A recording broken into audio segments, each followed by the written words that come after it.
नमस्कार. नेहमीप्रमाणे श्लोकापासून सुरुवात करूया.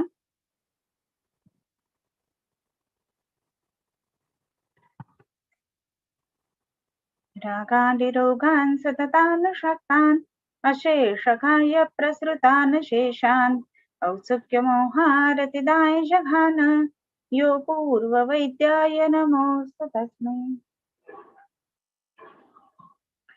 आपण अन्नस्वरूप अध्याय बघत आहोत आणि अन्नस्वरूप अध्याय बघत असताना आपले त्यातले काही श्लोक झालेले होते. स्क्रीन शेअर करून देते, सुरुवात करूया.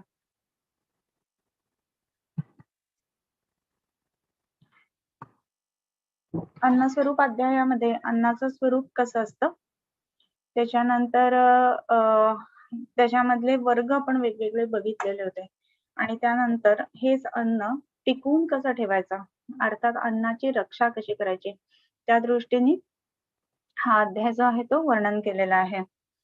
तर आपले काही त्याच्यातले श्लोक झालेले होते. तर त्याच्यामध्ये एक सेकंड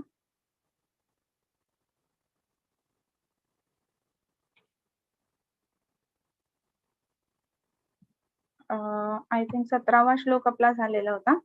उद्वेगम याति मार्जार शक्रुन्मुंचति वानरः हृष्येन मयूरस तद्दृष्ट्या मंदस्तेजो भवेत विषम. तर आपण ह्याच्यामध्ये असं बघत होतो की विषयुक्त अन्न कसं ओळखायचं आणि ते ओळखल्यानंतर त्याचे काय काय परिणाम होतात, तर त्या दृष्टीने हा श्लोक आहे.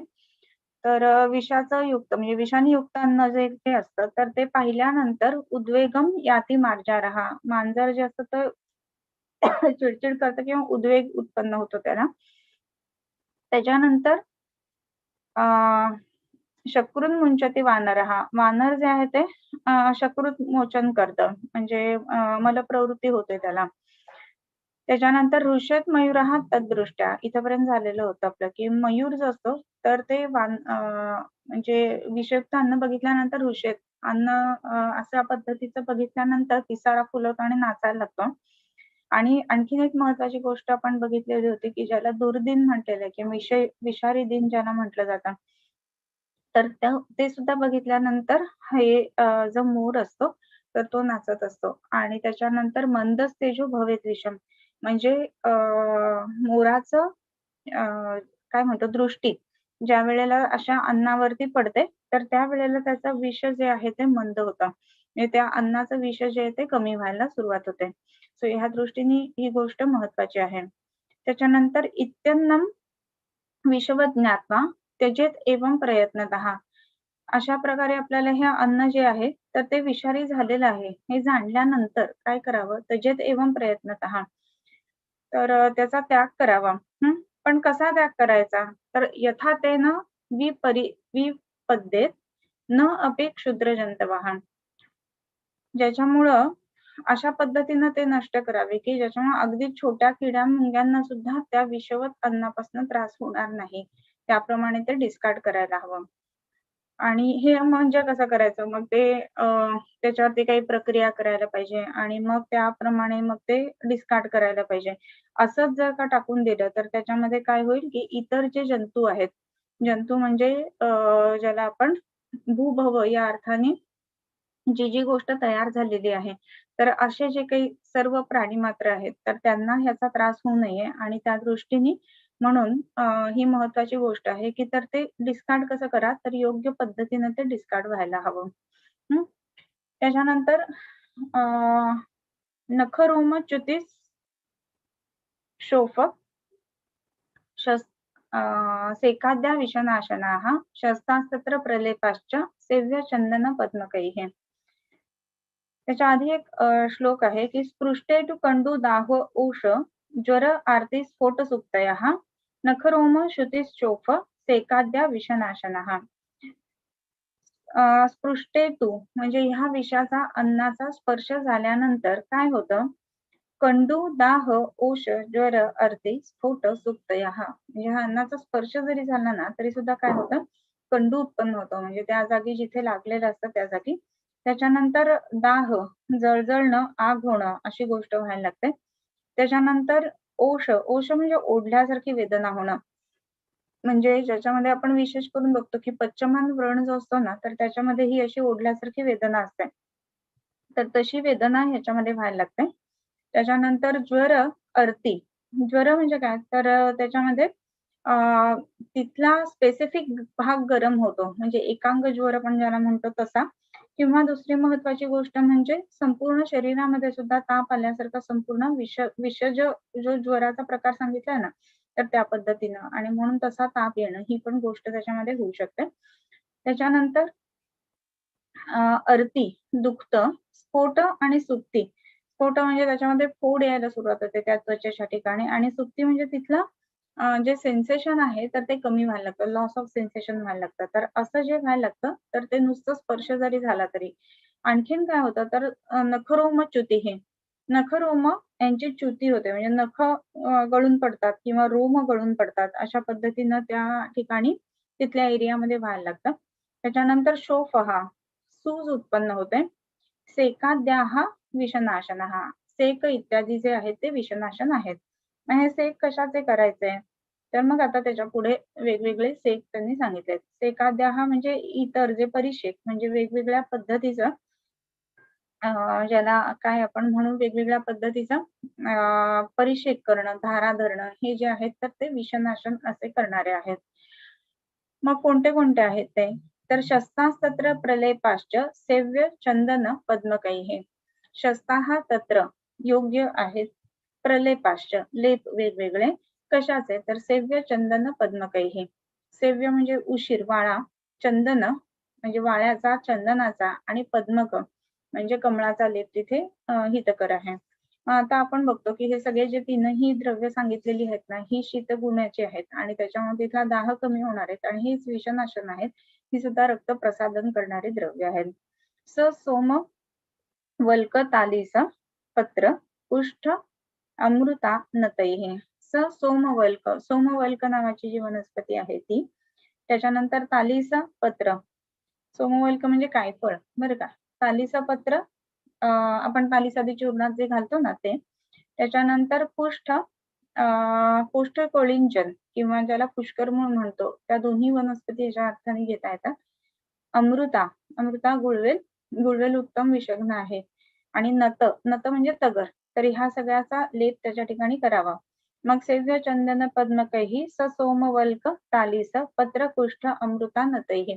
या सगळ्याचा जो लेप आहे ना तो एकत्रितरित्या किंवा जेवढा अवेलेबल आहेत तेवढा किंवा एकेकाचा जरी केला तरी त्याच्यामध्ये उपयोग आपल्याला दिसणार आहे.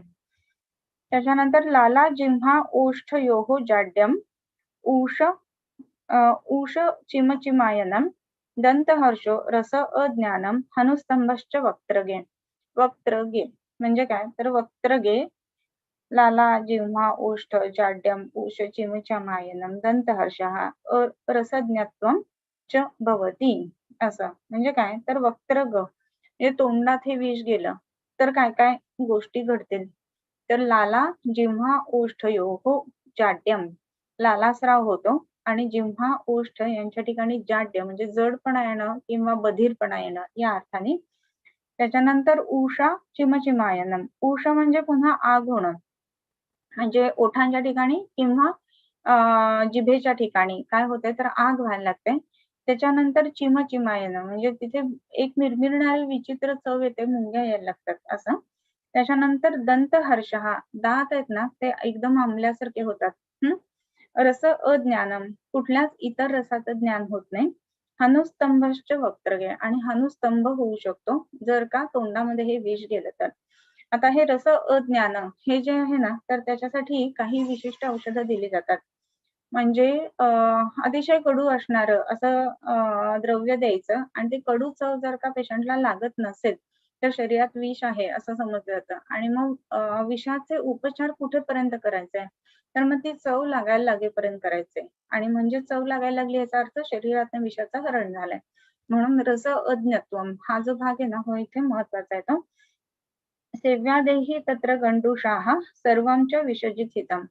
सेव्य आद्यैही म्हणजे सेव्य म्हणजे कोण? तर वाळा. म्हणजे मग अशी वरची जी द्रव्य सांगितली सेव्य चंदन पद्मकैः स सोमवल्क तालीस पत्रपुष्ठ अमृता नतैः. तर ह्यांनी गंडूष करावेत सर्वंच विषजित हितम, आणि सगळं जे जे काही विषजित आहे ते हितकर आहे. मग विषामध्ये काय आहे, तर सगळ्यात पहिली महत्वाची गोष्ट म्हणजे झोपायचं नाही आहे. त्याच्यानंतर कुठलाही आहार घ्यायचा नाही आहे. त्याच्यानंतर चिडचिड करायचं नाही आहे. तर ह्या सगळ्या ज्या काही गोष्टी आहेत विषासाठीच्या हितकर, तर त्या सगळ्याच्या सगळ्या इथे करायच्या. त्याच्यानंतर आता हेच विष समजा आमाशयामध्ये गेलं, तर आमाशय गते स्वेद मूर्छा आत्मान मदभ्रमाः रोमहर्षो वमिर्दाहः चक्षुहृदयरोदनं बिंदुभिश्च अयनः अंगानां पक्वाशयगतं पुनः. आता इथेपासून पक्वाशयगतं म्हणजे आमाशयगते स्वेद मूर्छा आत्मान भ्रमाः. आमाशयामध्ये जर काही विष गेलं, राहिलेलं आहे, आता आमाशयापर्यंत गेलंय. मग काय घडतं, तर त्या ठिकाणी स्वेद, मूर्छा, आत्मान आणि मद आणि भ्रम ही लक्षण येतात. स्वेद खूप जास्त घाम येतो, मूर्छा चक्कर येऊन पडतात, त्याच्यानंतर आत्मान पोट एकदम डब्ब झाल्यासारखं होतं. मद म्हणजे वेगवेगळ्या ज्या मदाच्या अवस्था सांगितल्यात, प्रथम द्वितीय तृतीय मद, तशा अवस्था उत्पन्न होतात. भ्रम म्हणजे चक्कर यायला लागते. रोमहर्षः वमिहि दाह, रोमहर्ष अंगावरती जे रोम असतात तर ते उठून उभे राहतात, ज्याला आपण रोम उभे राहणं किंवा रोमांच म्हणतो तसं. त्याच्यानंतर उलटी व्हायला लागते, दाह होतो. आणि चक्षु हृत रोदनम, चक्षुचं रोदन असा शब्द वापरलेला आहे. आता चक्षुचं रोदन म्हणजे काय, तर दिसायला नाहीसं होतं किंवा डोळे जे आहेत ना ते एकदम तारवटल्यासारखे होतात किंवा जे बघतोय तो समजत नाही, या अर्थाने चक्षुरोदन. आणि हृदयरोदन म्हणजे काय, तर विशेष करून हृदयाच्या ठिकाणी रुद्धत्व असणं, एकदम जखडल्यासारखं छातीमध्ये वाटणं, अशी लक्षणं येतात. मग आता जेव्हा आपण बघतो की पेशंटनी विष घेतलेलं आहे आणि अशी सगळी लक्षणं घेऊन तो आलेला आहे, मग त्याच्यामध्ये काय करायचं आहे, तर मग तिथे वमन द्यायला पाहिजे. आताच्या आपण कंडिशन्स मध्ये बघतो की गॅस्ट्रिक लवाज केले जातात, तर ते सुद्धा वमनाचाच एक प्रकार असंही म्हणून आपण बघायला हवं ते. त्याच्यानंतर पक्वाशय गतम पुनः अनेक वर्णम वमती मूत्रयती अतिसार्यते. पक्वाशयामध्ये जर का हेच विष गेलं तर अनेक वर्णम वमती, वेगवेगळ्या रंगाचं वमन व्हायला सुरुवात होते. म्हणजे काय, तर हे पक्वाशयामध्ये गेल्यानंतर ह्याचा अर्थ असा आहे की रक्तामध्ये सुद्धा ते ऍब्सॉर्ब झालेलं आहे आणि तसं असल्यामुळं वमन होत असताना वेगवेगळ्या रंगाचं त्याच्यामध्ये वमन दिसतं, म्हणजे विषाचे जे वेगवेगळे रंग सांगितले त्याच्यानुसार. त्याच्यानंतर अनेक वर्णम वमती मूत्रयती अतिसारते, युरिनेशनला पण खूप जास्त प्रमाणात होतं. अतिसार म्हणजे लूज मोशन सुद्धा खूप जास्त प्रमाणात होतात. हा जर आपण विषय बघितला ना, तर वमन पण आहे आणि अतिसार पण आहे. मग फूड पॉइझनिंगच्या वगैरे पण केसेस याच्यामध्ये आपल्याला बघायला मिळतात. तंद्रा कृशत्वम पांडुत्वम उदरम बलसंशयः. तंद्रा एकदम काही सांगितलेलं समजत नाही, या अर्थाने तंद्रा असं आलेलं आहे. आणि ही जी तंद्रा आहे ना, तर त्याच्यामध्ये कसं आहे की एकच म्हणजे विशिष्ट गोष्ट पेशंट करतो, अशी ही गोष्ट तंद्रेमध्ये बऱ्याच वेळेला दिसते. सो तंद्रा ह्याची जी व्याख्या आहे ना, तर ती आयुर्वेदीय शब्दकोश म्हणून जो सांगितलेला होता मध्ये एकदा, तर त्याच्यातनं त्याची व्याख्या एकदा काढून घ्यायची. तंद्रा कृशत्वम, एकदम बारीक झाल्यासारखा पेशंट दिसायला लागतो. पांडुत्वम, त्याचा रंग जो आहे तो बदलून जातो पेशंटचा. त्याच्यानंतर उदरम बलसंशय, हा उदर म्हणजे पोटाच्या ठिकाणी पाणी साठणं, हा पण भाग त्याच्यामध्ये होतो. आणि बलसंशय हा म्हणजे काय, तर बल त्याचं एकदम कमी होऊन जातात. तयोः वांती विरिक्तस्य हरिद्रे कटभिगुडम सिंधुवारिणा सिंधुवारित निष्पाव बाष्पिका शतपर्विका. तयोर वांत विरिक्तस्य, असे जे दोघ जण आहेत की ज्यांच्या आमाशयामध्ये किंवा पक्वाशयामध्ये विष गेलेलं आहे, त्याच्या ठिकाणी पहिल्यांदा वांत उलटी करून मग विरेचन करून घ्यावं. जसं आता म्हटलं आपण की असा असा जर का पेशंट दिसला तर त्याच्यामध्ये सगळ्यात पहिली महत्वाची गोष्ट अशी असते की वमन दिलं झालं. आताच्या ह्याच्यानुसार एरानुसार गॅस्ट्रिक लवाज दिले जातात आणि मग त्याच्यामुळे सगळंच्या सगळं द्रव्य ऍब्सॉर्ब करणं ही गोष्ट आपण त्याच्यामध्ये करू शकत असतो. तयोर्वांत विरिक्तस्य हरिद्रे कटभिगुडम, काय काय त्याच्यामध्ये वापरावं, तर हरिद्रे म्हणजे हरिद्रा, दोन हरिद्रा, द्विवचन आलंय. मग इथे दारू हरिद्रा आणि हरिद्रा हे दोन्ही गोष्टी. कटभिगुडम, त्याच्यामध्ये पहिल्यांदा तर हरिद्रा, दारू हरिद्रा. कटभी म्हणजे हुरमल बर का, हुरमल जे आहे ना ते सुद्धा वमन आणि विरेचन दोन्ही गोष्टी करण्यासाठी कारणीभूत आहे. बऱ्याच पेशंट्स मध्ये जेव्हा पीसीओडी असतात तर त्याही वेळेला हे हुरमल आपल्याला वमन विरेचनासाठी म्हणून वापरता येत असतात. त्याच्यानं कटभी गुडम, गुळ वापरावा. त्याच्यानंतर सिंधुवारिणा, सिंधुवार म्हणजे निरगुडी. त्याच्यानंतर सिंधुवारी तनिष्पाव, त्याच्यामध्ये निष्पाव म्हणजे काय म्हणू आपण, पावटे जे असतात ना ते. त्याच्यानंतर बाष्पिका शतपर्विका, बाष्पिका म्हणजे बाफळी नावाची वनस्पती आहे आणि शतपर्विका म्हणजे अनेक पर्व ज्याला असतात अशी, म्हणून ती म्हणजे कुठली तर वेखंड. तरी ह्या गोष्टी त्याच्यामध्ये वापराव्यात. त्याच्यानंतर तंडुलियक मुलाने, तंडुलियक मुलाने म्हणजे तांदूळ ज्याची मुळं. बऱ्याच वेळेला तांदूळ आपण इतर वेगवेगळ्या औषधांमध्ये वापरत असतो, पानं वापरतो, पण इथे जे आहे ते विशेष करून तांदूळ ज्याची मुळं आलेले आहेत. त्याच्यानंतर कुक्कुटांड अवगुल्मजम, कुक्कुटांड कोंबड्याचं अंड लावावं तिथे, कोंबडीचं बरं का. आणि अवगुलजा म्हणजे बाकूची, तर बाकूची ह्या गोष्टी वापराव्यात. हे कशासाठी द्यायचं तर नावन अंजन पानेषु योजयेत विषशांतये, विषशांतीसाठी नावन अंजन आणि पान याच्यासाठी वापरावं. नावन म्हणजे नस्य, अंजन डोळ्यात घालण्यासाठी आणि पानं म्हणजे काढा वगैरे करून देण्यासाठी. हे जे काही संपूर्ण औषधं सांगितलेली आहेत ना इथे पासून, हरिद्रे कटवी गुडम, तर त्याच्यामध्ये ह्या सगळ्या गोष्टी आपण इथे वापरू शकतो.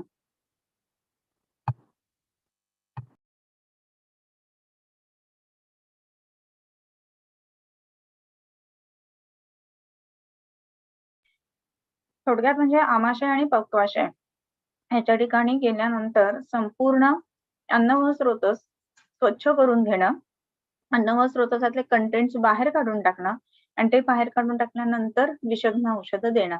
तर ह्या पद्धतीची चिकित्सा इथे आपल्याला करायला लागते. त्याच्यानंतर विषभुक्तस्य विषभुक्तस्य च अद्यात् शुद्धयोर ऊर्ध्वम् अधस्ततः सूक्ष्मं ताम्ररजः काले सक्षौद्रं ऋत्विशोधनम शुद्धे हृदे ततश्चाणम हेमचूर्णस्य तापयत. आता इथे काय काय करावं असं म्हटलेलं आहे, तर त्याच्यामध्ये विषभुक्ताय च दद्यात म्हणजे विष ज्यांनी घेतलेलं आहे तर ह्याला पुढे ह्या गोष्टी द्याव्यात. काय द्याव्यात तर महत्वाची गोष्ट म्हणजे शुद्धयोः अधहा ऊर्ध्वम अस्य तथा, म्हणजे याला ऊर्ध्व आणि अधो असं शोधन देऊन मग त्याप्रमाणे पुढची चिकित्सा द्यावी. आणि ही पुढची चिकित्सा देत असताना काय द्यायची आहे चिकित्सा तर सूक्ष्म ताम्र रजक काले, योग्य काळी ताम्ररज म्हणजे तांब्याचं ताम्र भस्म सूक्ष्म केलेलं असं उत्तम तयार असणारं सक्षौद्रम हृदविशोधनम, सक्षौद्र म्हणजे मधासोबत दिलं तर ते हृदयाचं शोधन करणार आहे. अर्थात आपण हे जे सगळं वाग्भटाचं जे वाचन करत आहोत तर ते वाग्भट समजून घेणं ह्या दृष्टीने करतोय. आता हे आम्ही वाग्भटात वाचलं आणि तुम्ही समजा फर्स्ट इयरला आहात तर असा पेशंट दिसला आणि लगेच औषध दिलं तर असं करू नका. ह्या गोष्टी ज्या आहेत तर त्या करण्यासाठी योग्य त्या वैद्याची गरज असते, म्हणजे ज्यांनी ह्या गोष्टी हँडल केलेल्या आहेत अशा. सो हे स्वतःहून लगेच एकदम करायला जाऊ नका.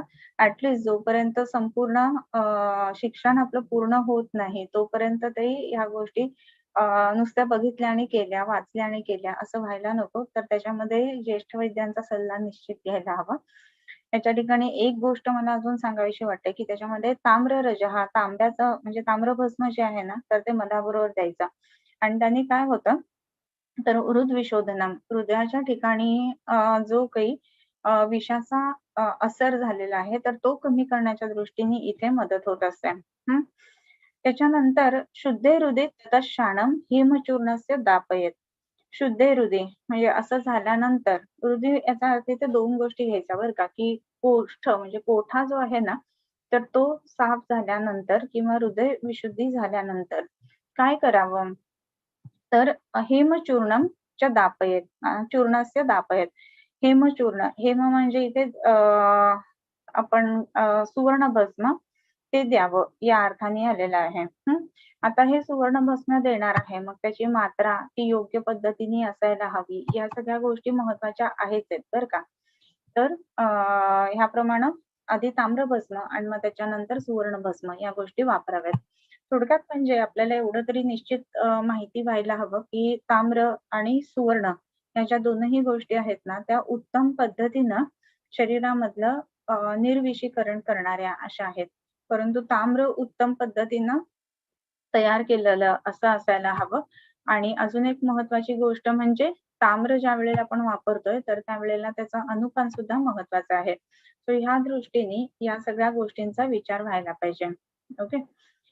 सो न सज्जो हेम पांगे पद्मपत्रेंबु वद्विषम जायते विपुलम चायुः अगरु अपि एषः विधिः स्मृतः. ओके. सो याच्यामध्ये कसं आहे की न सज्जो हेमपांगे पद्मपत्रे अंबुवत विषम. मग अशा पद्धतीनं हेमप म्हणजे काय तर सोनं ज्यांनी प्यायलेलं आहे अशाने. न सज्जते हेमप अंगे म्हणजे सज्जते म्हणजे राहणं स्थिर होणं या अर्थाने. अशा पद्धतीनं ज्यांनी हे घेतलेलं आहे हेमप सुवर्ण प्राशन केलेलं आहे तर अशा ठिकाणी काय होतं हेमप अंगे न सज्जते विषम विष राहत नाही शरीरामध्ये. कशाप्रमाणे तर पद्मपत्रे अंबुवत इव. ओके. आता ह्याचं पूर्ण ज्याला आपण काय म्हणतो पूर्ण सोडवल्यानंतर कसं होईल की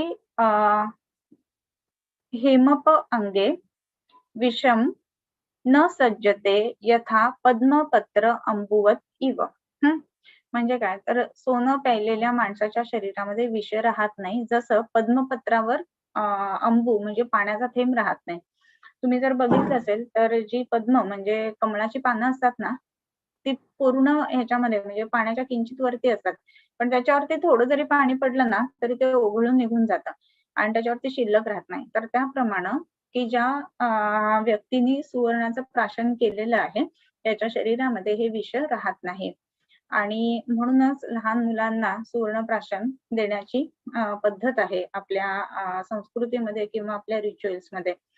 आता सगळ्यात पहिल्यांदा हा सोन्याचं कुठे आलेला आहे रेफरन्स वगैरे तर न सज्जते हेमपांगे आणि मग पुढे जिथे याचं वर्णन आलेलं आहे ना कौमारवृत्त्यामध्ये किंवा बालोपचारणीयमध्ये तर तिथे पुन्हा सांगतात की वचा आणि सुवर्ण या गोष्टी तिथे प्राशनासाठी द्यायला हवेत.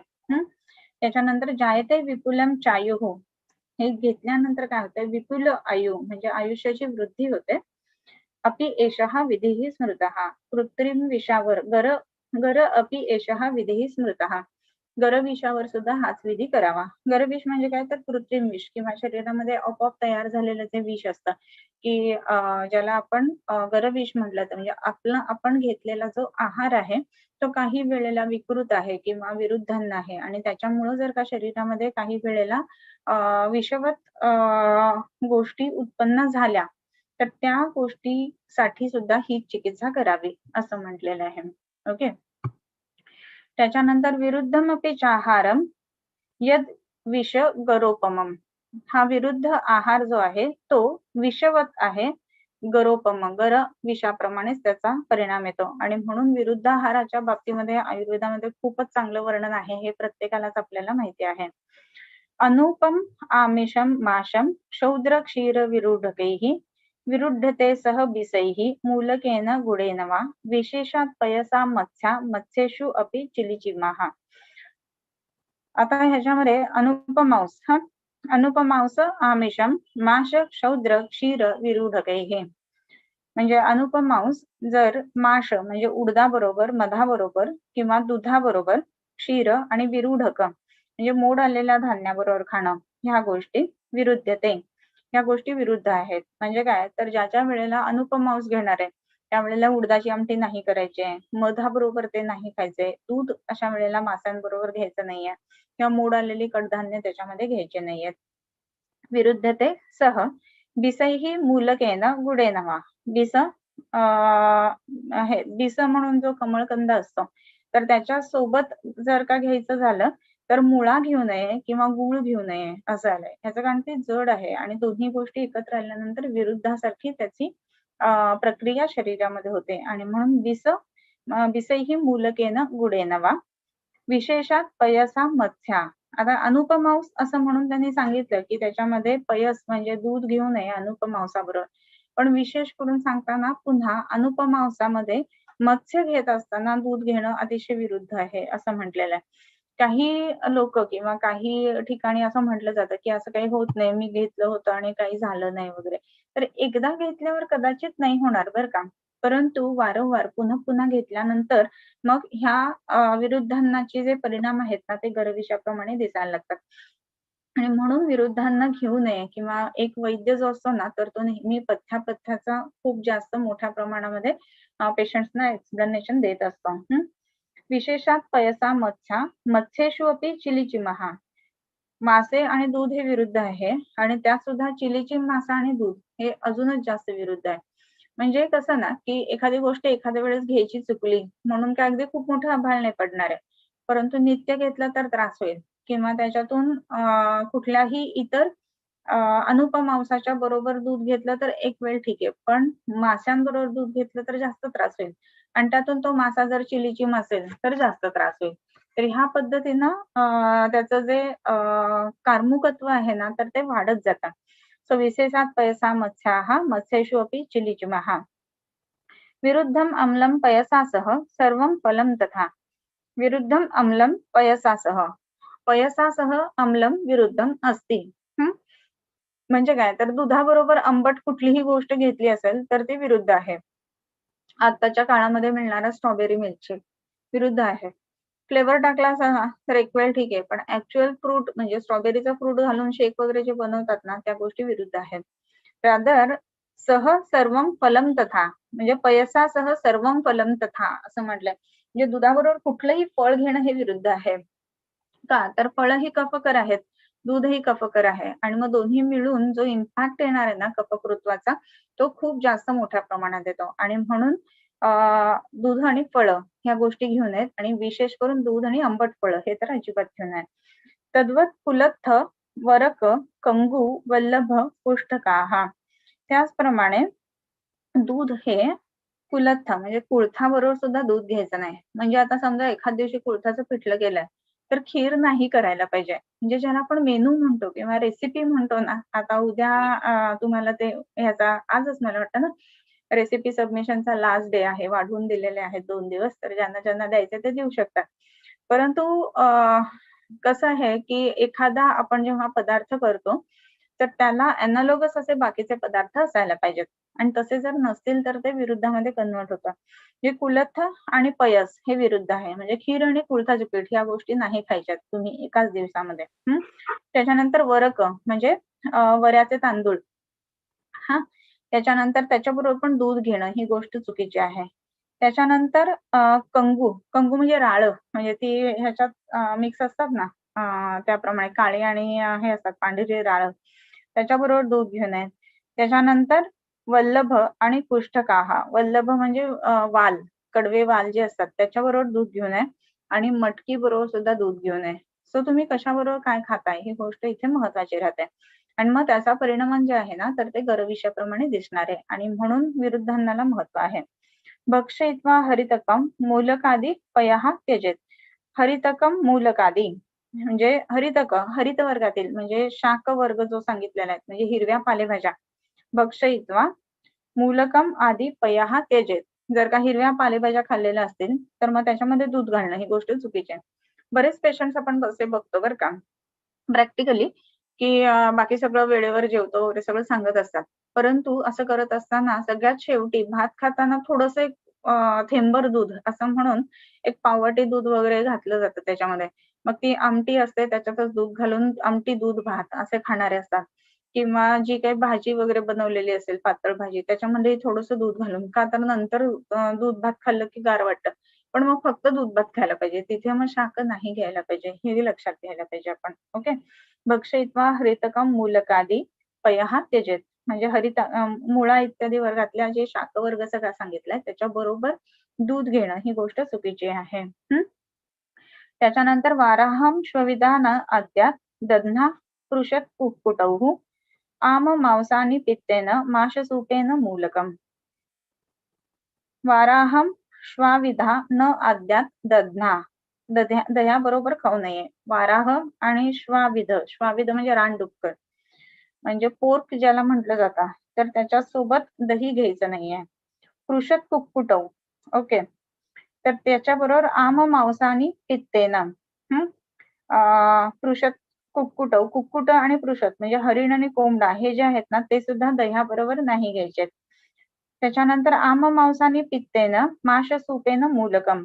आम मांस म्हणजे काय तर कवळ्या ह्याचं जे मांस सांगितलेलं आहे तर ते तसं मांस जे आहे ते पित्ताबरोबर कधी खाऊ नये. पित्त म्हणजे गोरोचन किंवा गाईचं पित्त जसं करतात ना तर त्या पद्धतीनं ते घेऊ नये.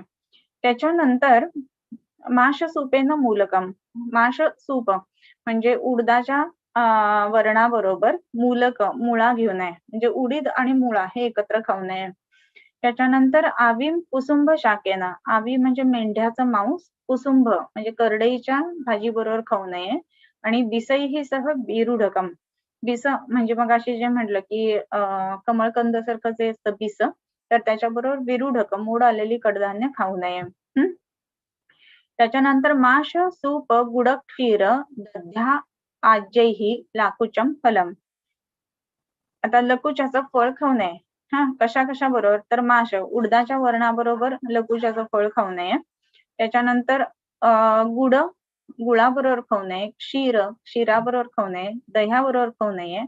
आज्य म्हणजे एखादं तूप आपण समजा ठेवलं ना तर त्याच्यामध्ये 2 थर तयार होतात. वरती पातळ थर असतो आणि खाली घट्ट थर असतो. तर तो तुपाचा खालचा बसलेला जो घट्ट थर असतो त्याला आज्य असं म्हटलं जातं आणि तुपाचा जो पातळ थर असतो त्याला मंड असं म्हणतात. हा घृतमंड जो असतो ना तो विशेष करून नस्यासाठी उपयुक्त असतो. तर हा जो खालचा घट्ट थर आहे म्हणजे आज्य जे आहे ते लकुच्या फळाबरोबर खाऊ नये. लकुच्याचं फळ म्हणजे ओटीचं फळ असं त्याला मराठीत म्हटलं जातं. फलम कदल्या तक्रेण. कदलीचं फळ म्हणजे केळं जे आहे तर ते ताकासोबत कधी खाऊ नये. त्याच्यानंतर फलम कदल्या तक्रेण दधना ताल फलेनवा. किंवा ताडाचं फळ जे आहे ना ते सुद्धा दह्याबरोबर कधी खाऊ नये. ताडगोळे जे मिळतात ना ते. नंतर कण उष्णाभ्याम मधुना. कण म्हणजे मिरी, कण म्हणजे पिंपळी, कणा आपण जी बोलतो तो, आणि उषण म्हणजे मिरी, ते मधाबरोबर घेऊ नये. त्याच्यानं काकमाची गुडे नवा.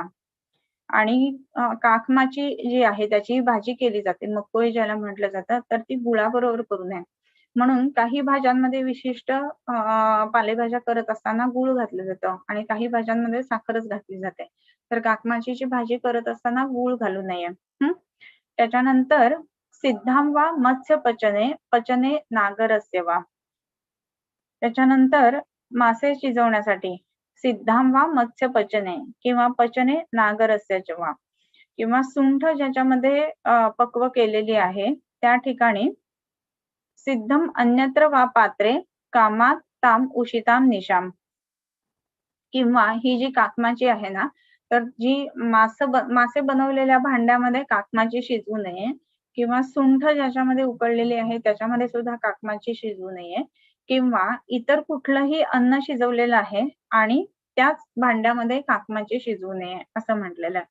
आता तुम्ही विचाराल की हे काकमाची बद्दलच का आहे वगैरे, तर एकतर मुनिरेव तत्र जानन्ति द्रव्य संयोगजम फलम, की 2 गोष्टी एकत्र आल्यानंतर काय असं एवढं बिघडतं की एकदम विरुद्ध होऊन जातं. तर हे इतक्या वर्षांचा त्यांचा अभ्यास किंवा दिव्य चक्षुचं ज्ञान ह्या 2 गोष्टी म्हणायला पाहिजेत. आणि ह्याच्यातला प्रत्येक शब्द आहे ना तो एक थिसिसचा शब्द बनू शकतो, हे मात्र मी तुम्हाला नक्की सांगू शकते. तर काकमाची आणि सुंठीचं काढा हे दोन्ही एकत्र केल्यानंतर काय बनतं त्याच्यापासून, हा सगळा जो आहे ना केमिकल अनालिसिस वगैरे करून बघण्याचे हे असे सुंदर सुंदर थिसिसचे विषय ह्या सगळ्या छोट्या छोट्या 2-2 श्लोकांमध्ये दडलेले आहेत, एवढं मात्र नक्की सांगता येईल. मग त्याच्यामध्ये केमिकल कॉम्पोजिशन मध्ये काय चेंजेस येतात आणि मग ते कुठले असे केमिकल तयार होतात की जे आपल्या शरीराला घातक आहेत, तर ह्या दृष्टीने या सगळ्याचा विचार करायला पाहिजे. त्याच्यानंतर मत्स्य अनिल स्थल स्नेहे साधिताः पिप्पलिस्तेजे कासे दशाहमुषितम सर्पिरुष्णम तरुष्करे. मत्स्य अनिल स्थलम स्नेह साधिताः पिप्पलिस्तेजेत. म्हणजे मासे तळून मत्स्य तिल स्नेहे साधिताः, जे मासे तळल्यानंतर जे तेल उरलेलं आहे तर त्याच्यामध्ये पिंपळी सिद्ध करू नये. म्हणजे तूप आणि पिंपळी असं जर घेणार असेल तर उरलेलं तूप वापरायची जुनी पासनं लोकांना सवय असणार गृहिणींना, की तूप उरलंय ना तर मग दुसऱ्या कशासाठी तरी वापरायचा. पण मासे जर का तळण्यासाठी तूप वापरलेलं असेल तर ते जे तूप आहे तर ते पिंपळीसाठी वापरू नये. त्याच्यानंतर कांसे दशाह मुषितम, कासाच्या भांड्यामध्ये 10 दिवस ठेवलेलं तूप आहे ते सुद्धा चांगलं नाहीये. आणि सर्पीही उष्णम तू अरुष्करे, कुठल्याही उष्ण पदार्थाबरोबर किंवा अरुष्कर म्हणजे बिब्याबरोबर तूप घेऊ नये असं म्हटलंय. सॉरी, बिब्याबरोबर कुठलीही उष्ण गोष्ट घेऊ नये. 10 दिवस कासाच्या भांड्यामध्ये उषितम सर्पीही न आणि उष्णम तू अरुष्करे, कुठलाही उष्ण पदार्थ बिब्यासोबत खाऊ नये. म्हणजे बिब्बे स्वतः एवढे उष्ण आहेत ना की त्याच्याबरोबर दुसरी कुठलीही किंचित उष्ण जरी गोष्ट आली तरी सुद्धा त्याच्यामध्ये अलर्जिक कंडिशन्स येतात हे आपण बघतो. बिब्बा उतणं ज्याला म्हणतो किंवा अलर्जीज ऑफ भल्लातक असं जे आपण म्हणतो, तर त्याच्यामध्ये नेहमी भल्लातकाची इव्हन औषधं सिद्ध करत असताना सुद्धा वैद्यांनी स्वतः कोथिंबिरीचा रस सकाळ संध्याकाळ घ्यायला पाहिजे, दूध मॅक्झिमम प्यायला पाहिजे. ह्या गोष्टी करणं नीडेड आहे. हे जर नाही केलं तर औषध बनवत असताना सुद्धा अलर्जिक कंडिशन वैद्याला येऊ शकतात. इतपत अरुष्कर म्हणजे बिब्बा तीक्ष्ण आहे, उष्ण आहे आणि म्हणून ह्या बिब्यासोबत कुठलीही उष्ण गोष्ट जी आहे ती घेऊ नये.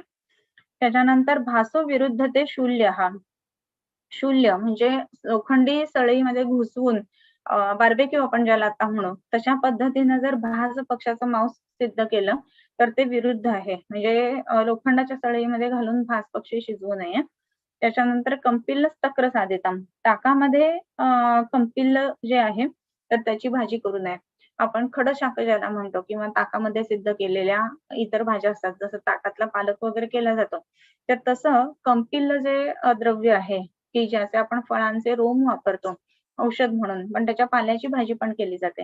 तर ती जी भाजी आहे पाल्याची तर ती ह्याच्यासोबत म्हणजे कंपिल्लची भाजी आणि ताक ह्या गोष्टी एकत्र करून भाजी तयार करू नये.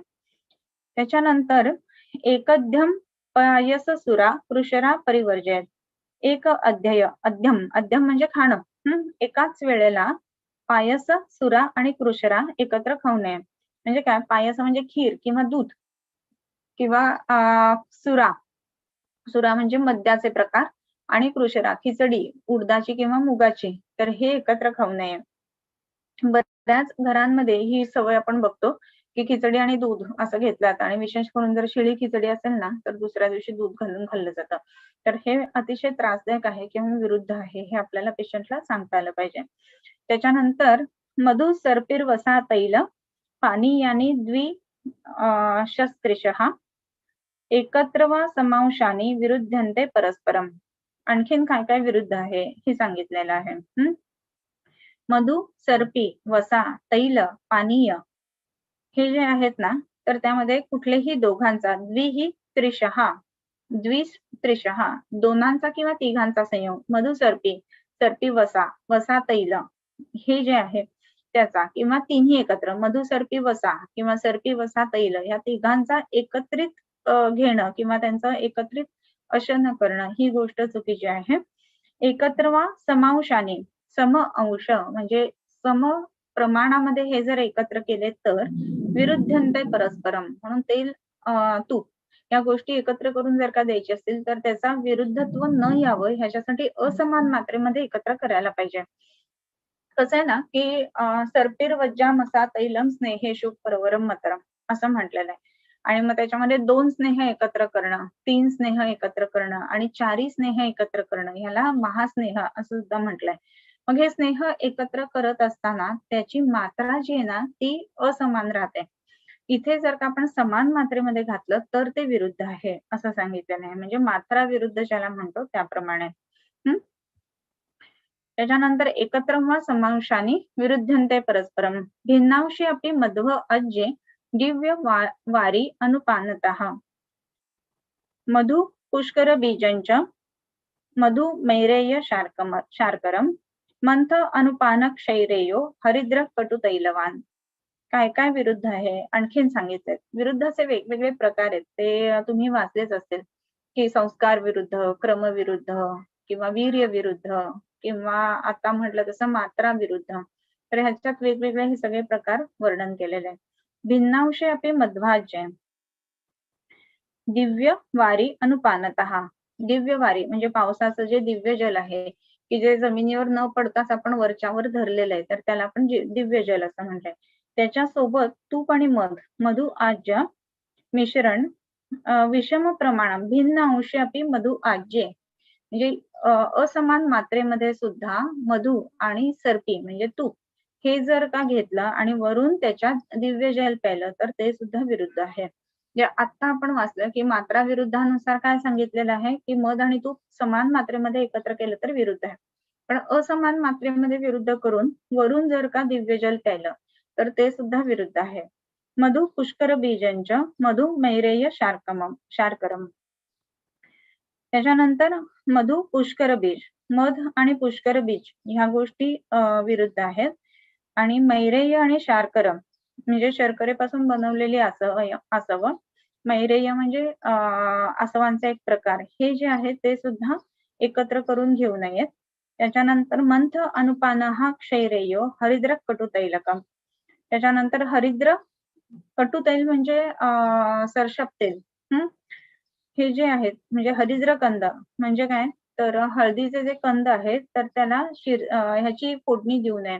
या हळदीचं जे लोणचं बनवलं जातं ना, तर त्या हळदीच्या लोणच्याला, सगळ्या लोणच्यांना जर का बघितलं आपण तर विशेष करून मोहरीचं तेल वापरलं जातं, परंतु हळदीच्या लोणच्याला मोहरीचं तेल वापरू नये असं थोडक्यात सांगितलेलं. हरिद्र जे आहे मंथ अनुपानः क्षैरेयः हरिद्रः कटुतैलवान. हरिद्र जे आहे ते कटुतैलाबरोबर खाऊ नये. हरिद्र म्हणजे ओली हळद या अर्थाने ते घ्यायला पाहिजे. नंतर उपोदिका अतिसाराय तिलकल्केन साधिता. उपोदिका म्हणजे मायाळू. आपण आता बघतोय की आकांक्षा खूप वेगवेगळ्या वनस्पती किंवा वेगवेगळ्या शाख वर्ग जो आहे ना, तर तो ग्रुपवरती टाकते. होपफुली तुम्ही सगळेजण वाचत असाल असं वाटतंय. खूप मेहनत घेऊन ती बरेच वेगवेगळ्या तिने टाकलेल्या आहेत, तर प्रत्येक पालेभाजी ती वाचून घ्यायला हवी. उपोदिका अतिसाराय, अतिसार करण्यासाठी कारणभूत आहे. कधी, तर तिलकल्केन साधिता. तिळाचं कूट घालून जर का मायाळूची भाजी केली तर ती विरुद्ध आहे आणि ती अतिसार उत्पन्न करू शकते आणि म्हणून ती तशी एकत्र खाऊ नये. त्याच्यानंतर बलाका वारुणी युक्ता कुल्माशैश्च विरुद्धते. भृष्टा वराह वसया स एव सद्यो निहंती असून. बलाका म्हणजे श्वेत बगळा, पांढरा बगळा, त्याचं मांस, वारुणी युक्ता म्हणजे बगळ्याचं मांस आणि सुरा किंवा वारुणी या गोष्टी घेऊ नयेत. कुल्माशेच्या विरुद्ध ते, आणि शिवाय कुलमाशा बरोबर घेऊ नये. कुलमाशा म्हणजे ज्याला आपण हे म्हणतो चण्याचं हे जे बनवलं जातं ना, त्याच्याबरोबर बगळ्याचं मांस खाऊ नये, कारण त्यांना माहिती आहे हे लोक जे वेगवेगळ्या गोष्टी जे बनवतात ना, तर त्याच्या सुरेसोबत खाण्यासाठी, तर ते बगळ्याचं मांस घेत असताना या गोष्टी घेऊ नये. त्याच्यानंतर भृष्टा वराह वसया. वराह वसा जी आहे ना, त्याच्यामध्ये तळलेलं जर बगळ्याचं मांस घेतलं, भृष्टा वराह वसया सा एव सद्यः निहंती असून, म्हणजे सद्यः प्राणः हंती. काय, तर जर का वराह वसाच्या मध्ये तयार केलेलं बगळ्याचं मांस घेतलं तर ते सद्यः हंती, लगेचच त्रास देतं किंवा प्राणांचं हरण करतं. म्हणून बगळ्याचं मांस तयार करत असताना डुकराच्या वसेमध्ये ते बनवू नये. आता कसं आहे ना की एवढा सारा आपण हे बघितलेलं आहे, मांसावर्ग बघितलेला आहे, त्याचे गुणधर्म पण सगळे बघितलेले आहेत, परंतु आता आपल्याकडे म्हणजे ऍटलिस्ट भारतात तरी हे खूप वेगवेगळे प्राणी पक्षी नाही खाल्ले जात. बाहेरच्या देशांमध्ये बऱ्यापैकी ह्या गोष्टी खाल्ल्या जातात, पण वराह वगैरे त्या मानाने आपल्याकडे बरेच कमी प्रमाणामध्ये खाल्ले जातात. परंतु तरी सुद्धा पूर्वीच्या काळामध्ये या गोष्टी घेतल्या जात असाव्यात किंवा त्याची सवय लोकांना असावी, आणि म्हणून एवढ्या सगळ्या गोष्टी स्पेसिफिकेशन्स याच्यामध्ये दिलेल्या आहेत. तद्वत तित्तिर पत्राढ्य गोधा लाव कपिंजलाः एरंडेन अग्निना सिद्धाः तत्तैलेन च विमूर्छिताः. आता त्याचप्रमाणे एरंडेनं अग्निना म्हणजे एरंडाच्या लाकडांवरती शिजवलेलं काय, तर तद्वत तित्तिर पत्राढ्य गोधा लावा आणि कपिंजल. तित्तिरापासूनची सगळी ही मांस सांगितली. तित्तिर पत्राढ्य, पत्र म्हणजे काय, तर पिसारा, खूप जास्ती पिसारा असणारा म्हणून तो मोर. म्हणजे मोराचं मांस, तित्तिराचं मांस, गोधा म्हणजे घोरपडीचं मांस, त्याच्यानंतर लावा पक्षाचं मांस आणि कपिंजलाचं मांस. हे जे मांस आहे ते एरंडाच्या काय म्हणतो जळणावरती किंवा एरंडाच्या लाकडावरती तयार करू नये. आणि तसंच काय अजून करू नये तर सिद्धाः तैलेनाचे विमूर्छिताः. तर जर त्या एरंडाच्या तेलामध्ये हे सगळ्याचं मांस सिद्ध केलं गेलं तर त्यांनी मूर्छा लगेचच येण्याची शक्यता असते. विशेष करून जेव्हा जेव्हा ट्रेकिंगला वगैरे जातात लोक बाहेर, तर जे मिळेल ते पकडायचं, ह्याला शिजवायचं आणि खायचं, ह्या पद्धतीने चालतं. म्हणून इथे एरंड अग्निना असं म्हटलंय. मग तिथलीच लाकडं गोळा करायची आणि त्याच्यानेच ते पेटवून ते तयार करायचं किंवा शिजवायचं. तर त्याचं पक्व करत असताना मग तिथे तुम्ही एरंडाची निदान या तित्तीर किंवा गोधा, लावा, कपिंजल हे खाताना तरी सुद्धा एरंडाची लाकडं तिथे वापरू नका असं म्हटलेलं आहे. ओके. त्याच्यानंतर हरित मांसम हरिद्र शूलक प्रोतपाचितम हरिद्र वह्निना सद्यो व्यापादयती जीवितम. ओके. आता हरित मांसम म्हणजे कसला पक्षी तर तिलगुरु हा एक पक्षी, हरित नावाचा पक्षी आहे. त्याचं मांस जे आहे ते हरिद्रा शूलक प्रोतापचितम. हरिद्रा आणि शूलक म्हणजे काय, शूल्य म्हणजे सळईमध्ये खोचून हरिताचं मांस आणि त्याच्यातून ते हळदीच्या ह्याच्याना म्हणजे हळद त्याला लावून असं ते करू नये. आणि त्याच्यातून काय तर हरिद्रेच्या अग्नीचा आणि ते सिद्ध करू नये. या हळदीच्या ह्याच्याने जर का ते सिद्ध केलं गेलं ते दारू हळद असं घ्यायला पाहिजे, कारण की लाकूड जे आहे ना ते हळदीचं काही फारसं मोठं नसतं, तर दारू हळदीच्या लाकडाने सिद्ध करू नये. तसं केलं तर काय होतं तर व्यापादयती जीवितम, जीविताचा व्यापात करतं हरित मांस करत असताना.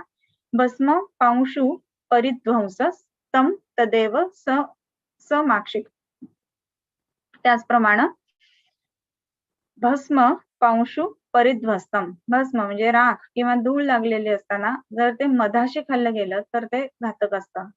हे मांस जे सांगितले ना हरिताचं मांस, तर त्याला राख लागली, धूळ लागली म्हणजे ते करत असताना शूल्य मांस करत असताना जर राख लागली आणि ते जर का मधासोबत खाल्लं गेलं तर मग तर लगेचच तिथे प्राणांचं ते हरण करतात. यत् किंचित दोषम उत्क्लश्च न हरेतत् समासतः विरुद्धम शुद्धिः अत्रेष्टा शमो वा यत् विरोधिभिः. आता इथे विरुद्धाची व्याख्या सांगितली आहे. यत् किंचित दोषम उत्क्लेश न हरेत तत् समासतः. हे सगळं जे काही बघितलं 2, 3, 4 गोष्टी मिक्स करून किंवा कमी जास्त प्रमाणामध्ये घालून किंवा वेगवेगळ्या काष्ठांवरती शिजवून अशा पद्धतीनं जर का हे बनवलं तर त्याचे परिणाम काय होतात. यत् किंचित दोषम उत्क्लेश, दोषांचा जे जे उत्क्लेश करून न हरेत तत् समासतः, ते स्वस्थानापासून दोष चलित तर होतात, वेगळ्या ठिकाणी येतात, परंतु तिथून ते शरीरातनं बाहेर तर काढत नाही. विरुद्धम तद्ही, त्याला विरुद्ध असं म्हणायचं. हे सगळं आपण जे काही प्रकार बघितले आतापर्यंत की ह्याच्याबरोबर ते त्याच्याबरोबर ते असं खाल्ल्याने काय होतंय तर सगळ्यात महत्वाची गोष्ट म्हणजे शरीरातले दोष आहेत ना तर ते स्वस्थानापासून च्युत होऊन उन्मार्गगामी होतात, वाढतात, बाहेर येतात, परंतु ते बाहेर पडत नाहीयेत आणि म्हणून ते शरीराला जास्त त्रास देतात. विरुद्धम शुद्धी ही अत्र इष्टा. मग ह्या विरुद्धाची जर का काय करायला पाहिजे शुद्धी तर अत्र इष्टा हा शमो वा यद विरोधी. म्हणून त्याच्यासाठी त्याचं शोधन करून घ्यायला पाहिजे. म्हणजे जर का मळमळतंय काहीतरी खाल्ल्यानंतर असं जर स्पेसिफिकली जाणवलं तर उलटी करून टाकणं ही गोष्ट त्याच्यामध्ये महत्वाची आहे. विरुद्धम शुद्धी ही अत्र इष्टा हा, अशा ह्या विरुद्ध अन्नाची एकतर शुद्धी करावी किंवा शमो वा तद्विरोधीभिः, किंवा तद्विरुद्ध म्हणजे आता जे विरुद्ध खाल्लेलं आहे त्याच्यापेक्षा विरुद्ध म्हणजे विरुद्धाचा विरुद्ध तो सम होईल ना, म्हणून तर त्याच्यानी त्याचं शमन करावं. आणि म्हणून कुठल्याही प्रकारचं हे जे विरुद्धांना आहे त्याचं सगळ्यात महत्वाचं काम जे काही घडतं शरीरामध्ये ते म्हणजे दोषांचा उक्लेश करतं, दोष स्वस्थानापासून च्युत करतं, दोष वाढवतं, परंतु शरीरातनं ते बाहेर टाकत नाही. तर मग ह्याची विरुद्धाची चिकित्सा काय तर एकतर ते बाहेर टाकून द्या आणखीन वाढून, आणि दुसरी गोष्ट किंवा त्याचं शमन करा, ही त्याची चिकित्सा झाली. द्रव्यैः तैः एव वा पूर्वं शरीरस्य अभिसंस्कृतैः. द्रव्यैः तैः एव वा पूर्वं, पूर्वी जे जे खाऊन शरीर तयार झालेले आहे, शरीरस्य पूर्वं आणि त्यांनीच जे तयार झालेलं आहे म्हणजे तीच जी द्रव्य पूर्वी सेवन करून शरीर तयार केले म्हणजे विरुद्ध आहाराचे विकार प्रकट होत नाहीत. म्हणजे कसं की आता समजा एखादी गोष्ट विरुद्ध खायची आहे किंवा खावी लागणार आहे तर त्याची आधीपासून त्याचा हे करायला पाहिजे. त्याचा जो अँटीडोट आहे ना तो घ्यायला पाहिजे. म्हणजे मग शरीरावरती त्याचा परिणाम विकृत दिसणार नाही असं. त्याच्यानंतर व्यायाम स्निग्ध दीप्ताग्नी वयस्थ बलशालीनाम विरुद्धपिन पीडायै सात्म्यम अल्पम च भोजनम. व्यायाम नित्य व्यायाम करणारे. आता ह्याच्यात हे काय आहे सगळ्यात पहिल्यांदा बघायचं की धातू काय आहे. विरोध्य अपि न पीडायै भवती. म्हणजे विरुद्ध असून सुद्धा ते पीडाकर होत नाही. म्हणजे हे सगळं जे सांगितलं ना की मूर्छती किंवा सद्य हा एव हरती असून प्राणान हरती वगैरे तर ह्या गोष्टी होत नाहीत म्हणजे पीडा होत नाही.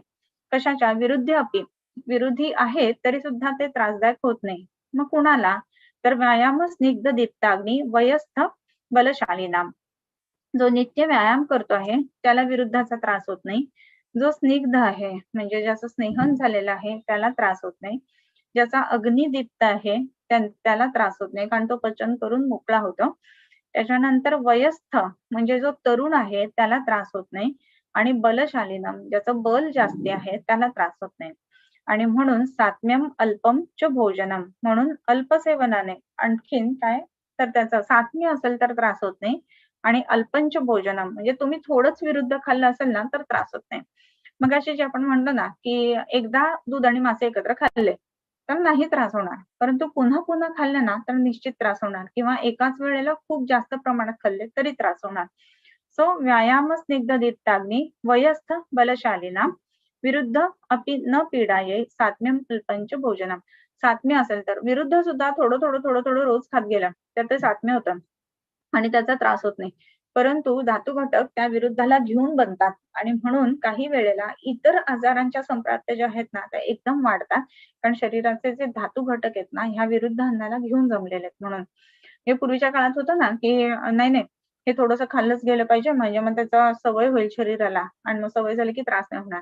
सवय झाली की त्रास नाही होत बरोबर आहे. बाहेरचं खाणं वगैरे किंवा उकळलेल्या पाण्याची सवय झाली की साध्या पाण्याने त्रास होतो म्हणून साधं पाणी प्यायचं असं काहीतरी कन्सेप्ट असतात लोकांमध्ये. परंतु ते नित्य प्यायल्यानंतर काय होणार आहे शरीराचे जे धातू घटक आहेत ना ते चांगले तयार नाहीत होत आणि म्हणून बल नावाची किंवा इम्युनिटी नावाची जी गोष्ट आहे ना ती हॅम्पर व्हायला लागते. त्याच्यानंतर पादेन पादेन अपथ्यम अभ्यस्तम पादेन वात त्यजेत. मग आता इथे पादांशी क्रम सांगितलेला आहे. पादेन अपथ्यम अभ्यस्तम. अभ्यस्त म्हणजे अभ्यास करावा. पादेन म्हणजे 1/4 अपथ्याचा अभ्यास करावा आणि पादेन व्यात त्यजेत म्हणजे त्याचं काढत म्हणजे शरीरातनं हे आपल्याला काढून टाकत असताना पादेन म्हणजे काय 1/4 म्हणजे पाद 1/4 into 1/4 म्हणजे काय 16 4 चौक 16 बरोबर. 1/16 एवढं शरीरातनं पहिलं ते काढून टाकावं. मग काही दिवसांनी अजून 1/16 कमी करावं. म्हणजे आपल्याला माहितीये की ही गोष्ट आपण चुकीची घेतोय. तर ते चुकीचं घेत असताना पहिल्यांदा 1/16 जे अपथ्य आहे तर ते काढून त्याची जागा पथ्याने घ्यावी. मग काही दिवसांनी 1/16 पथ्य अजून काढून मग त्याची जागा पथ्याने घ्यावी. आणि फारच थोड्या काळामध्ये समजा आपण अपथ्याचं सेवन करताय तर पादेन अपथ्यम अभ्यस्तम म्हणजे 1/4 करावं. मग 1/4 जे आहे ते करावं. म्हणजे आता समजा एक उदाहरण सांगते म्हणजे तुम्हाला सोपं होईल. कोणीतरी समजा रोजच्या रोज 20 सिगरेट ओढतंय. तर 20 सिगरेट ओढणं हे शरीरासाठी चांगलं आहे का? नाहीये. मग त्याला आपण सांगतो की सोडायला पाहिजेत. मग त्याने दुसऱ्या दिवशी एक सगळ्याच्या सगळ्या सोडल्या की काय व्हायला लागतं की विड्रॉल सिम्पटम्स बसायला लागतात आणि मग थरथर येणं, कन्फ्युजन्स होणं किंवा अनइझी होणं, मळमळणं ह्या गोष्टी व्हायला लागतात. कारण शरीर त्याचं क्रेव्हिंग करतं आणि शरीराला त्याची सवय झाली. आणि म्हणून विरुद्ध जरी असलं, चुकीचं जरी असलं ना तरी एकदम अचानक सोडू नये आणि म्हणून सहसा त्यागशीलनात असं म्हटलेलं आहे. अचानक कुठली गोष्ट सोडू नये. मग काय करायला पाहिजे? आता 20 सिगरेट समजा रोज घेतोय तो. तर त्याच्या 1/16 म्हणजे 2 सिगरेट पहिले कमी करायच्या. म्हणजे मग तू 20च्या ऐवजी 18 घे आणि मग त्या सिगरेटच्या जागी ते हे येतं ना आयुर्वेदिक धूम्रपान वगैरे तर त्या गोष्टी धूमपान तर ते आपण देऊ शकतो. म्हणजे त्या ठिकाणी पथ्यकर गोष्ट द्यायची. मग आणखीन काही दिवसांनी आणखीन 2 कमी करायच्या. मग आणखीन 2 कमी करायच्या. ह्या पद्धतीनं पादेन पथ्यम अभ्यस्तम पाद पादेन वा त्यजेत. असं करत ते कमी कमी करत मग नॉर्मल ह्याच्यावरती यायचं आणि पूर्ण बंद करायचा. अशा पद्धतीने जर केलं ना तर शरीरातनं तयार होणारे जे धातू घटक आहेत तर ते विकृत पद्धतीनं तयार होत नाहीत. अदरवाईज कालपर्यंत ज्या गोष्टीची सवय होती ती अचानक एकदम पूर्ण बंद करून दुसरी चांगली सवय लावली तरी सुद्धा शरीराला त्रास होत असतो. आणि म्हणून या पद्धतीनं ते जायला पाहिजे. यालाच चरकामध्ये पादांशिक क्रम असं सुद्धा म्हटलेलं आहे. निषेवेत हितम तद्वत एक द्वि त्रि अंतरीकृत. निषेवेत म्हणजे काय, सेवन करावं. हितम त्या ठिकाणी हितकर गोष्टींचं सेवन करावं. एकांतर, द्व्यंतर आणि त्र्यंतर या पद्धतीनं. एकांतर, द्व्यंतर आणि त्र्यंतर असं वेगवेगळ्या पद्धतीने म्हटले. एकांतर म्हणजे पहिल्या दिवशी समजा जी गोष्ट कमी केलेली आहे, दुसऱ्या दिवशी ती कमी केलेली जी आहे अपथ्यकर तिथे पथ्यकर घ्यायचे आणि पुन्हा तिसऱ्या दिवशी जी आहे ती कमी करत नेणं. त्याच्यानंतर द्व्यंतर म्हणजे पहिल्या 2 दिवसांमध्ये करायचा, तिसऱ्या दिवशी कमी करायचं, पुन्हा 2 दिवस घ्यायचं, मग 5व्या दिवशी कमी करायचं, म्हणजे 2-2 दिवस सोडून. त्र्यंतर म्हणजे 3-3 दिवस सोडून मग एक गोष्ट विड्रॉ करायची. आणि एकांतर या पद्धतीनं वेगवेगळे हे सांगितलेत. एक द्वि त्रि अंतरीकृतम. एकांतर, द्व्यंतर आणि त्र्यंतर ह्याप्रमाणे पथ्य जे आहे ते हळूहळू करून सोडावं, एकदम सोडायचं नाही. मग एकदम का नाही सोडायचं, तर अपथ्यमपि हि त्यक्तम शीलितम पथ्यमेव वा सात्म्य असात्म्य विकाराय जायते सहसा अन्यथा. आता कसं आहे की अपथ्यम अपि त्यक्तम शीलितम पथ्यमेव वा. अपथ्य जे आहे ना ते अचानक सोडलं, त्यक्तम, आणि शीलितम पथ्यमेव वा अचानक पथ्यकर सगळ्या गोष्टी चालू केल्या तर सात्म्य असात्म्य विकाराय कल्प्यते. म्हणजे काय, सात्म्य आणि असात्म्य हे विकार उत्पन्न होतात. म्हणजे कालपासून एक घेत होतो आणि आजपासून अचानक सगळं बदलून गेलं, असं जर झालं ना तर असात्म्याचे विकार व्हायला लागतात.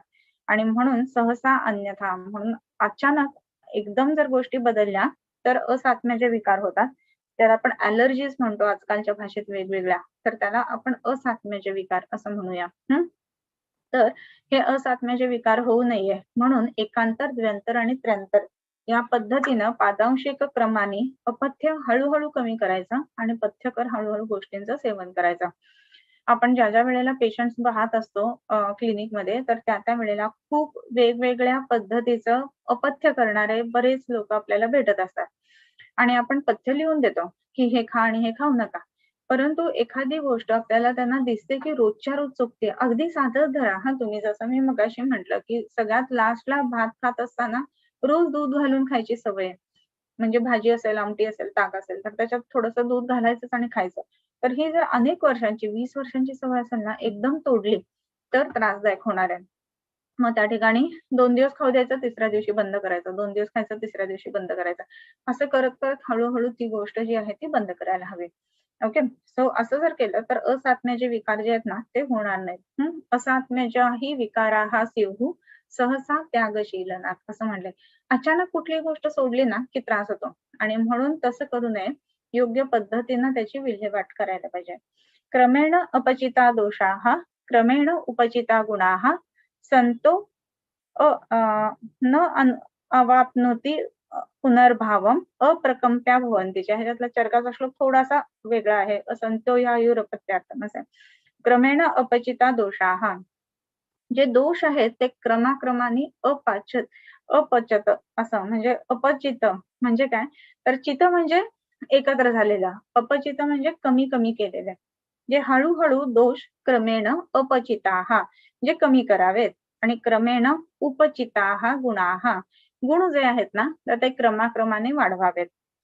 न अवाप्नुंती पुनर्भावम, असं जर केलं ना तर पुनर्भाव पुन्हा पटकन दोष उत्पन्न होत नाही. आणि अप्रकंप्या भवंतीच्या, अप्रकंप्य म्हणजे जे आपण घेतलेले गुणधर्म आहेत तर ते अप्रकंप्य हलत नाहीत, बरेच काळ टिकून राहतात.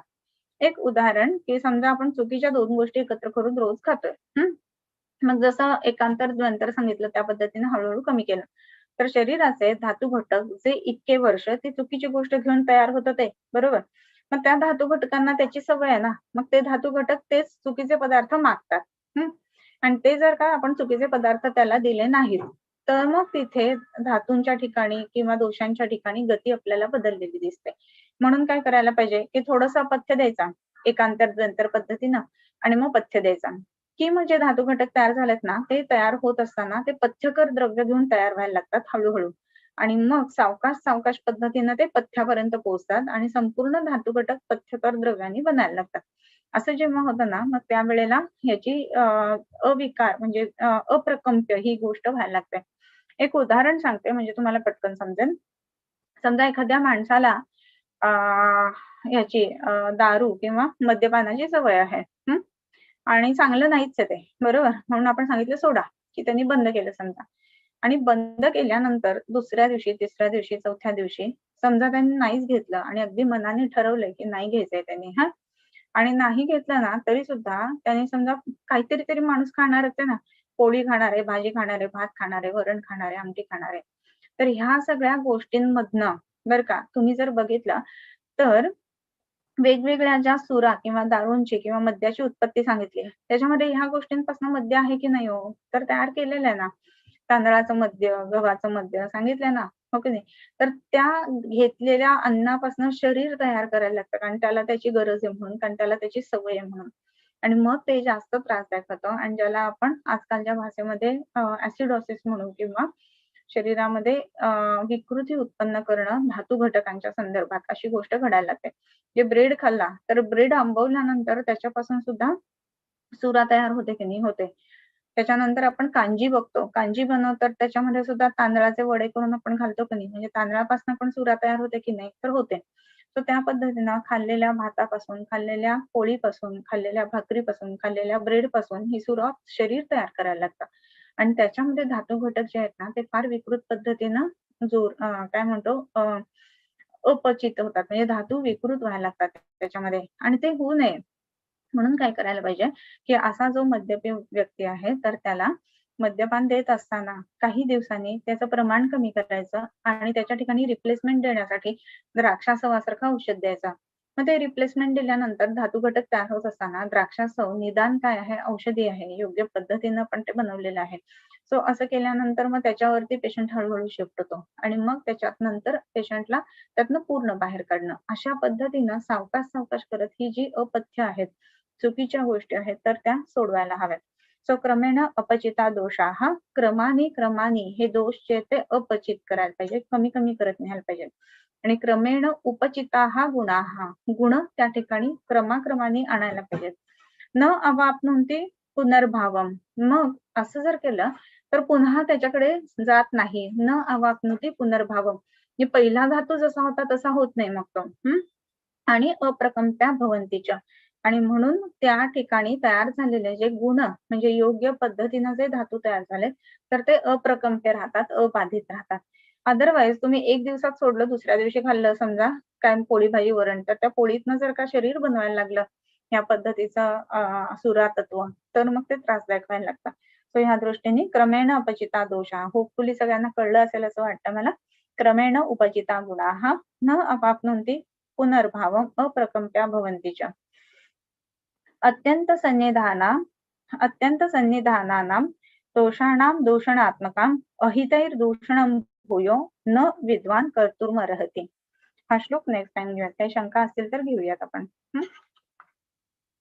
हा तसा छोटा आहे अध्याय.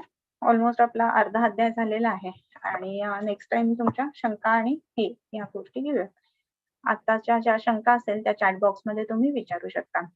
ओके.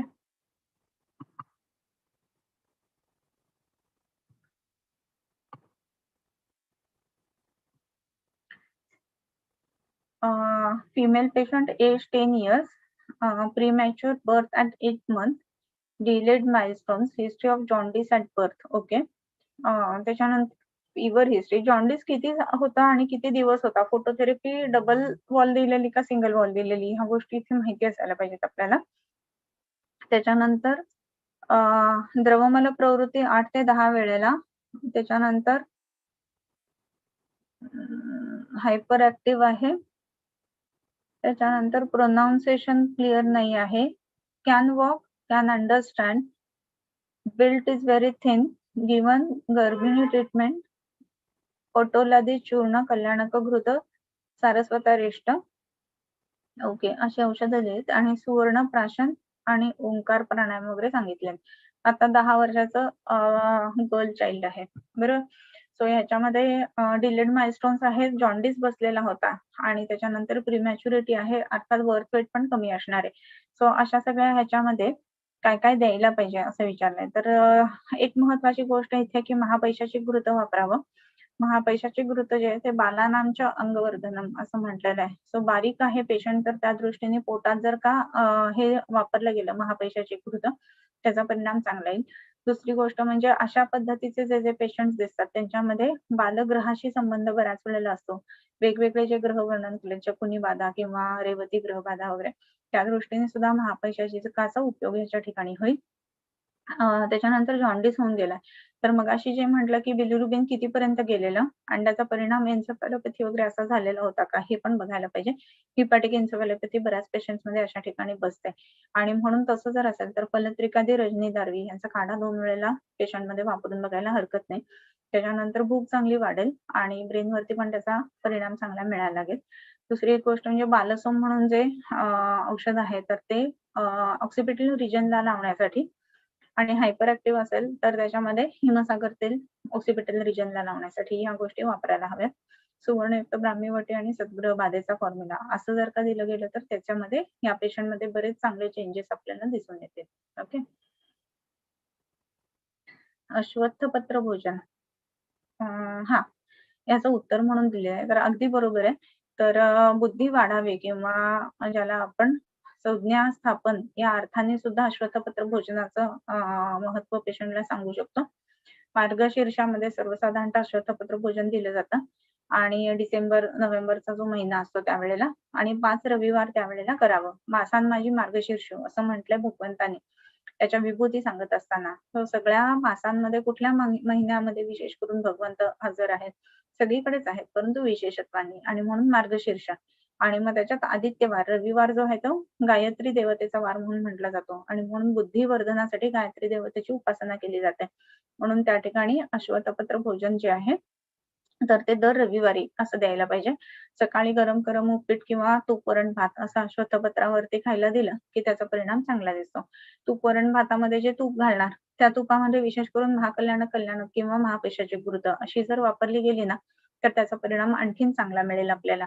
त्याच्यानंतर 5 रविवार मिनिमम करावं, कारण की रस रक्त मांस मेद अस्थि मज्जा असं म्हटले. सो 5व्या ह्याच्यापर्यंत अस्थिमज्जेपर्यंत औषधं जातात. सो त्या दृष्टीने धातू घटकांमध्ये अस्थिमज्जेपर्यंत जाण्याच्या दृष्टीने कमीत कमी 5 रविवार असंही द्यायला पाहिजे. ओके.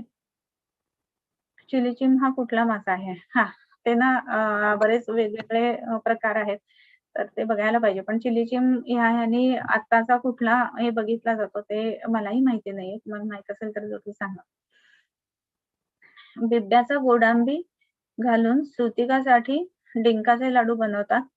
त्यात उष्ण पदार्थ असतात. मग ते अहितकर आहेत का? ओके. गोडांबी जे आहेत ना ते बिब्याचं आतलं जे मगज असतो त्याच्याप्रमाणे ते घेतले आता. गोडांबी सुद्धा उष्ण असतात. बाकी गुळाबरोबर त्या गोष्टी केल्या जातात आणि इतरही बरेचसे द्रव्य त्याच्यामध्ये असतात.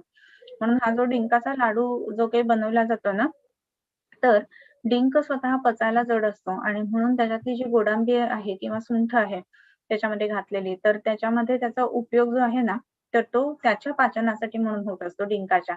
आणि म्हणून गोडांबी आणि हे एक डिंक असं एकत्र जनरली दिलं जातं. काही लोकांना मात्र याची उष्णता झालेली जाणवते आणि म्हणून ह्या डिंकाचा लाडूचा जो आकार असतो ना तो पण लहान असतो आणि डिंकाचे लाडू उठसूट भूक लागली म्हणून कधीच खाल्ले जात नाहीत. तो नियम म्हणून खाल्ला जातो.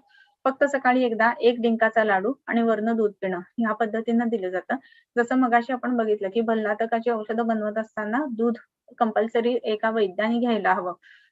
सो त्याप्रमाणे डिंकाचा लाडू घेतल्यानंतर दूध घेणं असं ती कॉम्बिनेशन किंवा ज्याला आपण दोन्ही एकमेकांना पूरक अशा गोष्टी त्याच्यामध्ये असतात आणि म्हणून ते अहितकर ठरत नाही.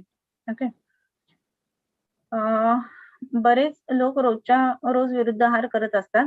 सवयी बदलायला तयारी नसतात.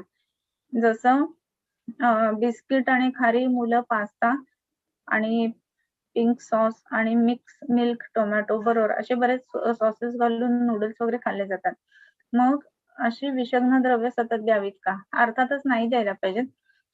कसं आहे ना, की दूध घालून बनवलेला पास्ता आणि मग त्याच्यामध्ये मीठ घालणार, बरेच सॉस वेगवेगळे घालणार, असं सगळं केल्यानंतर दुधामध्ये मीठ आणि त्याप्रमाणे त्या गोष्टी विरुद्ध होतात. हे अगदी बरोबर आहे आणि त्यामुळे हे नित्य नियमित नाहीच द्यायला पाहिजे असं आहे.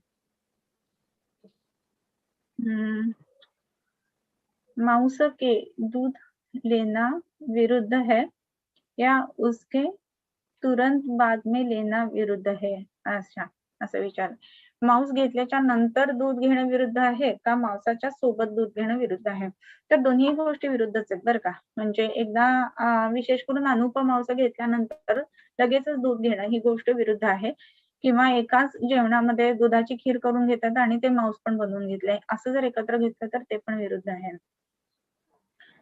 एक पेशंट आहे 52 years, case of uterine fibroid, 4 to 5 large measures, 4.4 into 5 सेंटीमीटरचा आहे. मेनोपॉज ऑलमोस्ट मेनोपॉज आहे आणि क्वचित उदर कटिशूल असतो आणि काही लक्षणे नाहीत. यात काय चिकित्सा द्यावी? 4 ते 5 सेंटीमीटरचा फायब्रॉइड आहे आणि जर का पेरिमेनोपॉझल आहे, हेवी ब्लिडिंग होत नाहीये असं जर असेल ना, तर इथे आपल्याला औषधं देऊन हे फायब्रॉइड जे आहे ते आपोआपच एकतर कमी होणार आहे. कारण पेरिमेनोपॉझल एजमध्ये काय होणार आहे, तर युटरसचा ब्लड सप्लाय हळूहळू कमी होतो आणि ब्लड सप्लाय कमी झाल्यानंतर अट्रॉफी होते. तर जशी युटाईन अट्रॉफी होते ना, तशीच ह्या फायब्रॉइडची सुद्धा अट्रॉफी होत असते. फक्त एक बघायला पाहिजे की ज्या वेळेला तो keeping in the cavity of uterus असं जर असेल तर हेवी ब्लिडिंग असतं. पण आता हे तुम्ही सांगताय पेशंटमध्ये की ऑलमोस्ट मेनोपॉझल एजमध्ये आहे पेशंट किंवा त्रासही तिला होत नाहीये असं जर असेल ना, तर मांसपाचक पद्मकाष्ठ, क्रव्याद आणि कांचनार्क गुळ असं जर वापरलं ना, तर ह्याला काही ऑपरेटिव्ह करायची गरज वाटत नाही आता तरी. स्वतःहून ते अट्रॉफी होणारच आहे आणि त्याला आपण जोड जी द्यायची आहे ना, ती औषधांची द्यायची. असं केलं की ते जाईल आरामात. ओके. त्याच्यानंतर तुम्हाला एक मी होमवर्क देऊन ठेवते. मगाशी म्हटलं त्याप्रमाणे आपण हे विरुद्ध सगळे वाचले, पण विरुद्धाचे वेगवेगळे प्रकार आणि त्याच्यानुसार त्याची उदाहरणं असा एक होमवर्क तुम्ही सगळ्यांनी करायचा आहे आणि शक्य झालं तर ग्रुपवरती टाका, कारण की अभ्यास एकाने कोणी केला ना की बाकीच्यांना सुद्धा करायची इच्छा होते. फ्रूट सॅलड खायची पण सवय असते खूप जणांना, ते पण रॉंग आहे. फ्रूट सॅलड जे आहे ना, त्याच्यामध्ये अनेक फळं आणि त्याच्यामध्ये ते दूध घालून पुन्हा बनवलं जातं. त्याच्यामध्ये एक गोष्ट मात्र मला नक्की सांगावीशी वाटते, की दूध आणि त्याच्यामध्ये ते जिलेटिन सारखं घालून त्याला थिकनेस एक आणला जातो. तर ते द्रव्य आहे ना, तर ते एक्झॅक्टली दुधासारखं वर्क नाही करत आणि म्हणून ते आणि फळं असं कधीतरी खाल्ली म्हणून काय अगदी लगेच त्रास होईल असं नाहीये. परंतु रेग्युलर जर खाल्लं गेलं, शेक विशेष करून शेकमध्ये कसं असतं, की दूध असतात आणि ऍक्च्युअल फळं वापरली जातात. तर तसं जर घेतलं गेलं तर जास्त त्रास होतो. फ्रूट सॅलडमध्ये मला वाटतं ते जे दूध वापरतात ना, तर ते आधी घट्ट करून शिजवून कस्टर्ड वगैरे घालून केलं जातात. तर ते एक जिलेटिन किंवा जेली सारखा प्रकार त्याच्यामध्ये तयार होतो. तर ते सेम टू सेम दुधाप्रमाणे ऍक्ट नाही होत एकदा जेली झाल्यानंतर त्याचं. 34 वर्षाची पेशंट आहे, इन्फर्टिलिटी, USG, बोथ ओव्हरीज श्रिंक. चिकित्सेचा विचार.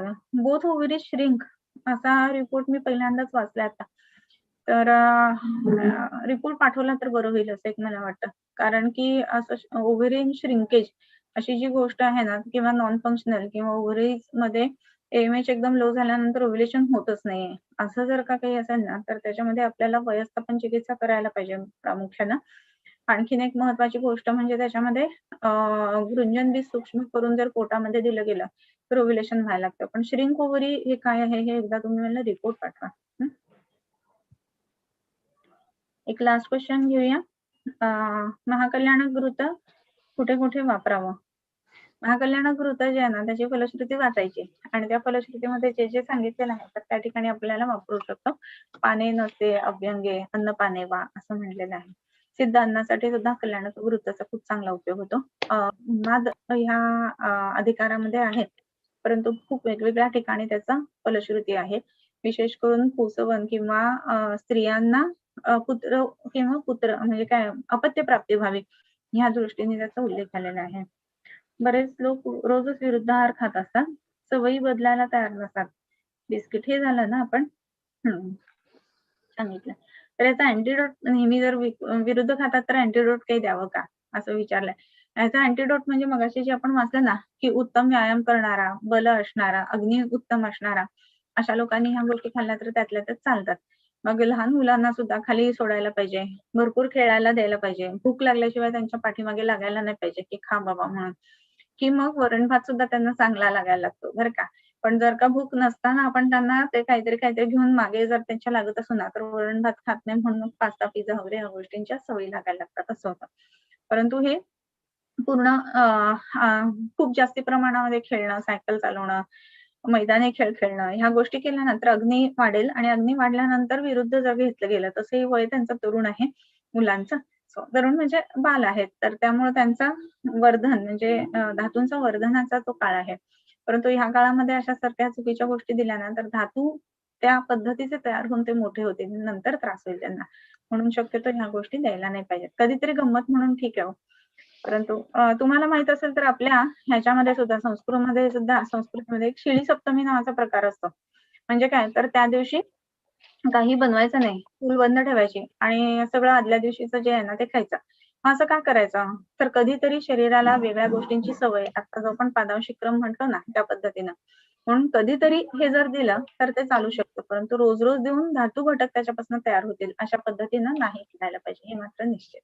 ओके. आपण थांबूया मला वाटतं. पसायदान म्हणूया.